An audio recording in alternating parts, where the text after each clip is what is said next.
Hi, my name is Brenda Hargrose, and I'm the creator of literallybusiness.blog.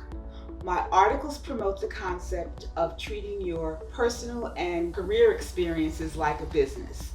And it's that business that is going to allow you to live your best life.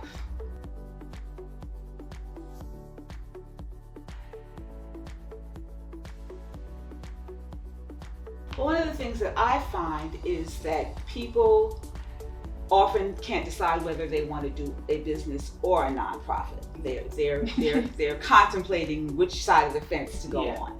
And my advice is always to have them think about the fact that if you want to make money, then you don't need to do a nonprofit. Not at all. Nonprofit is more of a philanthropic effort, and you may make money from it, but if you do, it's going to be a long time before you do. And you're going to have to really consider whether making money is your actual goal, is one of the goals that you have. And that's kind of the reasons, kind of the ways to decide whether you want to go nonprofit or business.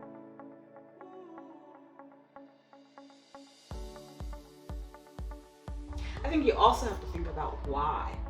Why you're doing this. What is your motivation? What's going to keep you going? What's going to make you feel like you're reaching milestones, or you're having benchmarks that you're being able to reach? It's really a lot about self introspection, just trying to figure out where you're going and what you're doing, what you don't want to do.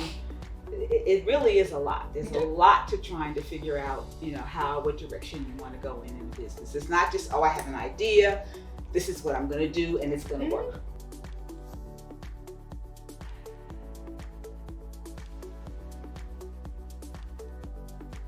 It's really all about relationships. Yes. It's really all about building those relationships, getting out, networking, and getting people to know who you are, what you do, and just sharing some personal things about yourself so they feel comfortable with you, and then people, decide that they want to work with you.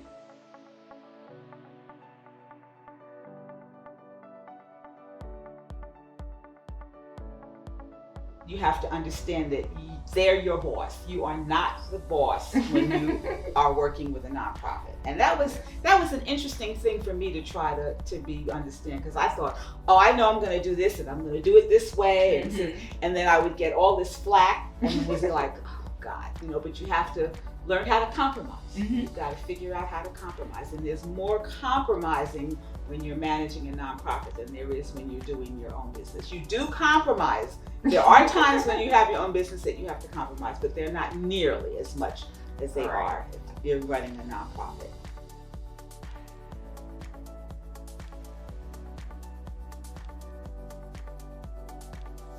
And I think it's also that you are your own boss, but you don't really control your business. Your business controls you.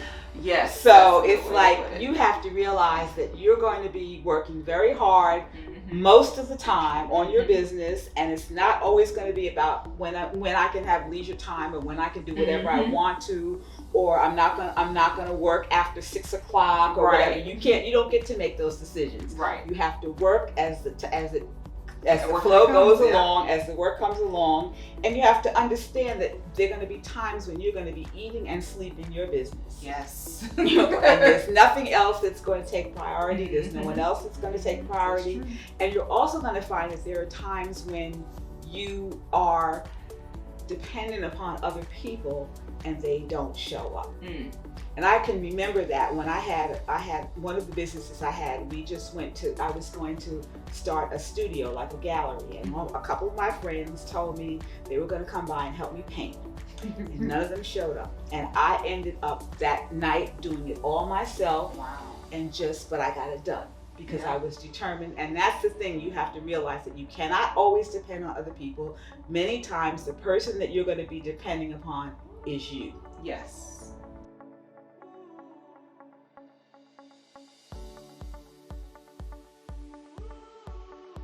I think the way I kind of think about it is there are certain aspects of your business that you enjoy doing, and there are certain aspects that you just are not capable, or you don't have you don't have the ability to do it effectively the way you want to. For me, for example, it's marketing. I am not a marketing person. I can do administrative stuff all day long. Don't ask me to market anything. Although I'm getting better at it now because I have to. So I think that we have to really understand and accept the areas where we have weaknesses, and then consider that those might be areas that you need to outsource that particular project. And sometimes it doesn't even have to cost money. Right. It can be a situation of bartering. You do this for me, I'll do that for you, and then this way we're getting everything accomplished, and neither one of us have got to spend a lot of money to get it done. Right. So that's bringing it back to building those relationships with people. Yes. And making sure that people know who you are, what you have to offer, and also knowing who they are and what they have to offer.